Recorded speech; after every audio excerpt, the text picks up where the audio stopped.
مجھے سوال آپ سے یہ کرنا ہے کہ آپ جیسے جانتے ہیں سب کہ ہمارے جو معاشرے میں جو فتنہ ہے اور ہمارے جو بچے ہیں، شاید جس وقت ہم نے ان کو اسکولوں میں ڈالا یا جو سوشل میڈیا کا پریشر ہے ایوری تھنگ، تو آپ آج کل کی یوتھ کے لیے کیا ایڈوائس دے سکتے ہیں ہم پیرنٹس کو؟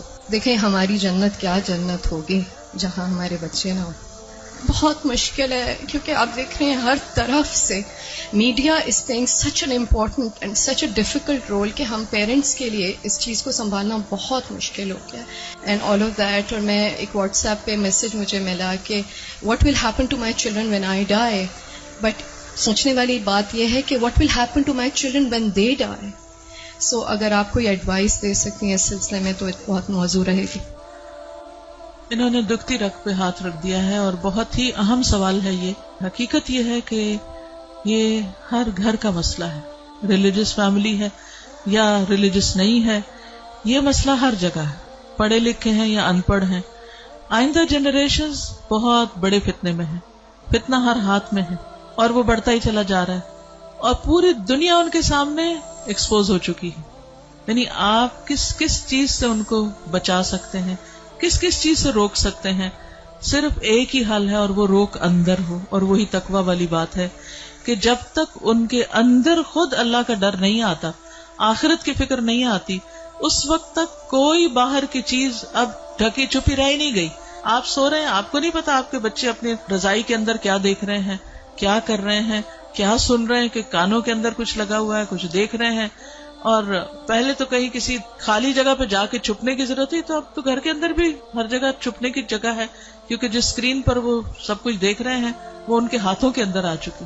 اس کے لیے جو پرسنل میرا ایکسپیرینس ہے وہ دو چیزیں. ایک تو یہ کہ ہم اسکولوں سے تو جو اسکول ہیں انہی میں ہی جائیں گے، اور جو باہر معاشرہ ہے اور جو کچھ ہو رہا ہے وہ سب وہ کریں گے، اس سے کاٹ تو نہیں سکتے.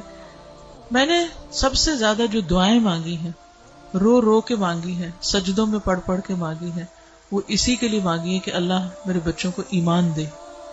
یہ صرف پچھلے 5 سال میں جتنی چینجز آئی ہیں وہ اس سے پہلے شاید کئی 100 سال میں نہیں آئی تھی. اور پھر دوسرا کیا کیا، یعنی اللہ تعالیٰ سے خود ہی مانگا. دوسرا یہ کہ ہر تھوڑے عرصے کے بعد عمرہ، اللہ کے گھر چلو، کیونکہ اللہ کے گھر کا جو جلال ہے، اور اللہ تعالیٰ اگر انسان کو کہیں سب سے زیادہ محسوس ہو سکتے ہیں تو وہ بہت جگہ ہے. یعنی ہمارے ملک میں، ہمارے گھروں میں، ہمارے ماحول میں وہ فیلنگ نہیں آتی جو وہاں جا کر آتی. تو الحمدللہ ان عمروں نے، اللہ کے گھر کی زیارت نے دل کے اندر تھوڑی سی جگہ بنائی اللہ کو پہچاننے کی. کیونکہ جب تک اللہ کو بچے پہچانتے نہیں، اس کی عظمت کو محسوس نہیں کرتے، وہ اللہ سے ڈر نہیں سکتے، تو وہ تقویٰ نہیں آتا دل میں. تو اس سے یہ ہے کہ وہ ایسی جگہ ہے جہاں اللہ ماشاءاللہ سب کو جا کر یقین ضرور آتا کہ کوئی ہے ایک جس نے یہ سب کچھ بنایا. پھر اس کے بعد یہ ہے کہ قرآن کا علم. میں نے سب سے زیادہ تکلیف دہ مرحلہ گزارا کہ جب میں نے اپنے بیٹے کو قرآن پڑھایا، تو پھر میں نے یہ ٹھان لی کہ کچھ بھی ہو مجھے اس کو پڑھانا ہے. وہ ایج ایسی تھی کہ جس میں کچھ نہ کچھ وہ سننے کے قابل تھا، ورنہ وہ ایج بھی گزر جاتی ہے تو پھر بچے وہ اتنا بھی نہیں سنتے.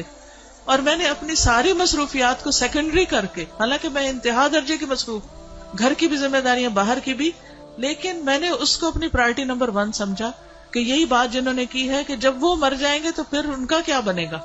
یعنی ہمارے مرنے کے بعد تو جو ہوگا سو ہوگا، ان کے مرنے کے بعد ان کی قبروں کا کیا حال ہوگا اور ان کے آخرت کا کیا ہوگا. تو اللہ سبحانہ وتعالیٰ نے قرآن مجید میں فرمایا قوا انفسکم واہلیکم نارا، اپنے آپ کو اور اپنے گھر والوں کو آگ سے بچاؤ. ایمان والوں کو خطاب ہے کہ اے ایمان والوں اپنے بچوں کو آگ سے بچاؤ.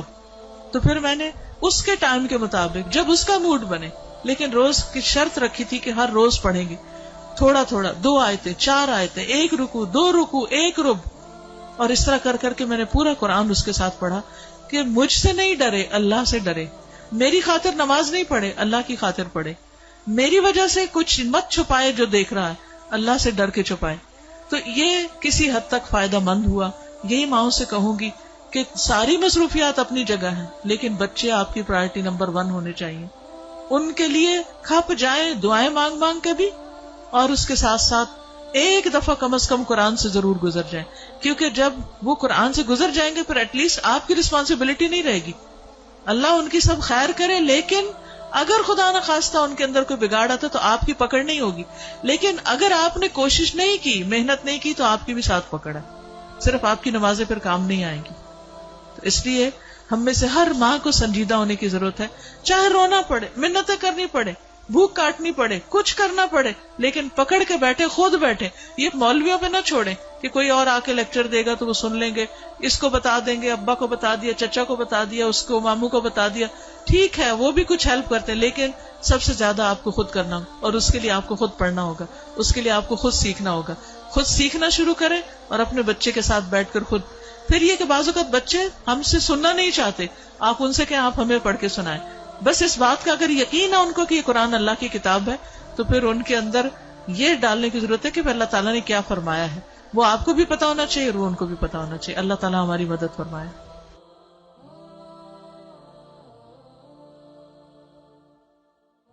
ربنا هب لنا من ازواجنا وذرياتنا قرة اعين واجعلنا للمتقين اماما.